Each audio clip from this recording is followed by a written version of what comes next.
ওটি এবং blood bank ছাড়াই চলছে হাসপাতাল। ফলস্বরূপ ঝরে পড়ল দুটি প্রাণ। উপযুক্ত চিকিৎসা পরিষেবার অভাব এবং চিকিৎসকদের গাফিলতির ফলে মা ও সদ্যজাত শিশুর মৃত্যুর অভিযোগ উঠল কৈলাসহর আরজিএম হাসপাতালের বিরুদ্ধে। মৃত গৃহবধূর নাম রুবিনা বেগম। এ বিষয়ে মৃতার এক নিকট আত্মীয় জানান, 26শে জুন সকাল 8টা নাগাদ কৈলাসহরের রাজীব গান্ধী মেমোরিয়াল মহকুমা হাসপাতালে নিয়ে আসা হয় রুবিনা বেগমকে। সেখানে আনার পর রুবিনার শারীরিক অবস্থা দেখে তাকে হাসপাতালে ভর্তি করেন কর্তব্যরত চিকিৎসক। পরবর্তীতে 26 তারিখ রাত 1:30টা নাগাদ প্রসব বেদনা শুরু হওয়ায় রুবিনা বেগমকে লেবার রুমে নিয়ে যায় নার্সরা, কিন্তু সেই সময় হাসপাতালে কোনো চিকিৎসক ছিলেন না। পরবর্তীতে ভোর 4টা নাগাদ নার্সরা রুবিনার পরিবারের লোকেদের জানান রুবিনা একটি মৃত শিশুর জন্ম দিয়েছে। সাথে সাথে পরিবারের লোকেরা ডাক্তারের সাথে যোগাযোগ করলে ডাক্তার হাসপাতালে ছুটে এসে রুবিনার পরিজনদের উপর চড়াও হন। তারপর রুবিনা বেগমের শারীরিক অবস্থার অবনতি দেখে ভোর 5:30টা নাগাদ চিকিৎসক রুবিনা বেগমকে কৈলাসহর জেলা হাসপাতালে রেফার করেন, কিন্তু জেলা হাসপাতালে যাওয়ার কিছুক্ষণ পরে রুবিনা বেগমের মৃত্যু হয়। এই নিয়ে আরজিএম হাসপাতালে চিকিৎসকদের উপর একরাশ ক্ষোভ উগরে দেন মৃতার পরিবারের লোকেরা। একটা পেশেন্ট রুবিনা বেগম 23 বছর, সে কালকে দুপুরবেলার দিকে আমাদের আরজিএমে একটু ব্যথা নিয়ে আসে। তার অ্যাকচুয়ালি ডেটও ওভার হয়ে গিয়েছিল আর রেগুলার অ্যান্টিনেটাল ফলো আপও ছিল না। তো সে যখন ব্যথা নিয়ে আসে তখন আমি দেখলাম যে একটু বেবিটার নর্মাল ডেলিভারির সম্ভাবনাটা কম। তো আমি তাদেরকে কাউন্সিলিং করলাম যে আমাদের আরজিএমে তো ওটিরও ব্যবস্থা নাই, ব্লাড ব্যাঙ্কও নাই, তোমরা যদি বেটার চিকিৎসা চাও আমরা ডিস্ট্রিক্ট হসপিটালে তোমাদেরকে রেফার করে দিতে পারি। বাট তারা চাইলো যে না, এখানেই একটা দিন তারা অপেক্ষা করবে। তো আমরা তাদের কথা মতোই আমরা তার চিকিৎসা শুরু করলাম। আর রাত্রেবেলা প্রায় 3টা সাড়ে 3টার দিকে সে একটা ওই মেয়ে বাচ্চার জন্ম দিল। তারপর বেবিটার যখন জন্ম হলো, তারপর আমরা যখন মার চেক আপ করতে গেলাম তখন দেখলাম যে ওই তার একটু ব্লিডিংটা বেশি হচ্ছে। আমরা অনেক চেষ্টা করে এখানে আমরা যখন ব্লিডিংটা কন্ট্রোল করতে পারছিলাম না, তখন আমরা আর তার রক্তও কমে যাচ্ছিল, ব্লাডও দরকার ছিল, তখন আমরা পেশেন্টটাকে আমরা ডিস্ট্রিক্ট হসপিটালে রেফার করে দিই। যখন ভর্তি হয় তখন মানে ওনার হিস্ট্রি ঘটেছিলেন, মানে ডাক্তার দেখেছিলেন এর আগে কি না? সে তার রেগুলার অ্যান্টিনেটাল যেটা প্রেগনেন্সির আগে যেটা চেক আপ থাকে রেগুলার ছিল না। সে এন্টায়ার 9 মাসে শুধু দুবারই মানে ওই চেক আপের জন্য এসেছিল, তার কাছে রেকর্ড ছিল। Regular sonography, regular blood test বেশ কিছু ছিল না।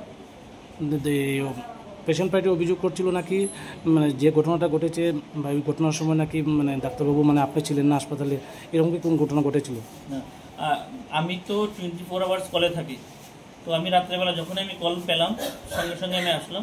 আর আমার on duty emergency medical officer হাসপাতালেই ছিল ওই সময়টাতে, ডাক্তারবাবু লেবার রুমেও ছিল।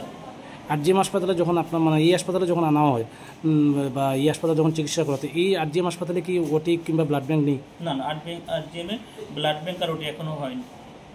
এ বিষয়ে আরজিএম হাসপাতালের চিকিৎসক ডক্টর চিরঞ্জীব দেবকে জিজ্ঞেস করলে সম্পূর্ণ ভিন্ন কথা বলেন তিনি বলেন, 26শে জুন সকাল 11:30টা নাগাদ প্রসব বেদনা নিয়ে রুবিনা বেগমকে হাসপাতালে ভর্তি করা হয়। তারপর রুবিনা বেগমের শারীরিক অবস্থা দেখে চিকিৎসক রুবিনা পরিবারের সদস্যদের জানিয়ে দেন যে রোগীর অবস্থা ভালো নেই। তাছাড়া এই হাসপাতালে ওটি কিংবা ব্লাড ব্যাংক নেই, তাই এই অবস্থায় গর্ভবতী মাকে উপযুক্ত পরিষেবা দিতে তাকে অনুকূটে জেলা হাসপাতালে রেফার করার প্রয়োজন।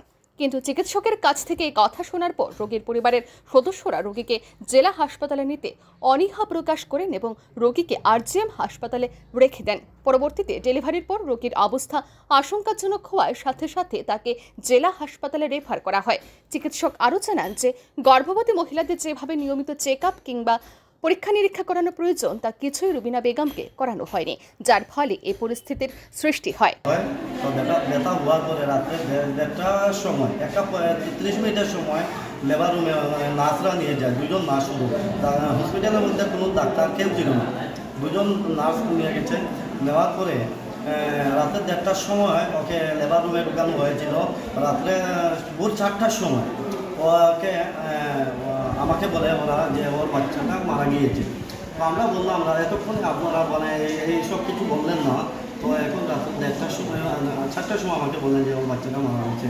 ঠিক আছে, এই নিয়ে ডাক্তারবাবুকে আমি জিজ্ঞেস করি, মানে ফোন করার পরে উনি আসেন। আসার পরে আমি ওনাকে জিজ্ঞেস করার পরে উনি আমার দিকে মানে রাগান্বিত হয়ে উচ্ছৃঙ্খল কথা আমাকে উনি বলেন যে ঠিক আছে আপনি বাইরে যান, আমি দেখতেছি। তো উনি আমাকে বাইরে বের করে দিলেন। দেওয়ার পরে উনি 5:30 সময় আমাকে বললেন যে তোমার রোগীকে এখানে মানে আমাদের পক্ষে স্টেটমেন্ট সম্ভব নয়, আমি ওনার রেফার লিখে দিচ্ছি, তুমি ওকে নিয়ে ডিস্ট্রিক্ট হসপিটালে চলে যাও। তো আমি ডাক্তারবাবুর কথায় তাড়াতাড়ি আমরা অ্যাম্বুলেন্সের সাথে কথা বলি। তো তৎকালীন আমরা অ্যাম্বুলেন্স নিয়ে আমরা ডিস্ট্রিক্ট হসপিটালে আসি। ডিস্ট্রিক্ট হসপিটালে আসার পরে ওনারা এখানে যেনারা কর্তব্যরত ডাক্তাররা ছিলেন ওনারা আক্রান্ত চেষ্টা করেছেন রোগীকে কী করে সারিয়ে তোলা যায়, কিন্তু ওনাদের চেষ্টা ব্যর্থ গিয়েছে এবং ওনারা শেষমেশ আমাকে আশ্বাস দিলেন যে আপনার রোগী ওইখানেই একদম শেষ হয়ে গেছে, শেষ হওয়ার পরে আমাদের কাছে হ্যান্ড ওভার করেছে।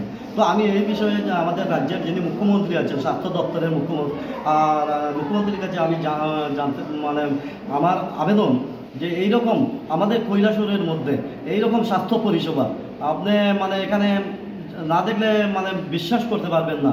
আমাদের কৈলাসহরের স্বাস্থ্য পরিষেবা এত খারাপ, হসপিটালের মধ্যে ইমার্জেন্সি কোনো ডাক্তার মিলে না, হসপিটালের মধ্যে ইমার্জেন্সি কোনো পরিষেবা মিলে না, হসপিটালের মধ্যে ইমার্জেন্সি কোনো ঔষধের ব্যবস্থা মিলে না। রাত্রে আমি এই 4টার সময় কোনো দোকান খোলা নেই, ফার্মেসি খোলা নেই, আমি যে একটা ইমার্জেন্সি ঔষধ নিয়ে আসবো, এই ঔষধের জন্য এবং এই ব্লাডের জন্য আজকে আমার রুগী মারা গেছে, রুগী এবং রুগীর বাচ্চা মারা গেছে, মা বাচ্চা দুজনেই মারা গেছে। দুজনেই মারা গেছে। বাচ্চাটা তো আরজিএম হসপিটালে মারা গেছে আর মা ডিস্ট্রিক্ট হসপিটালে, এই ডিস্ট্রিক্ট হসপিটালে আসার পরে মারা গেছে। তবে শিশুসহ মায়ের মৃত্যুর ঘটনায় আরজিএম হাসপাতাল চত্বরে তীব্র উত্তেজনা বিরাজ করছে। ঘটনার সঠিক তদন্তের জন্য রাজ্যের মুখ্যমন্ত্রীর দৃষ্টি আকর্ষণ করেন মৃতার পরিবারের সদস্যরা।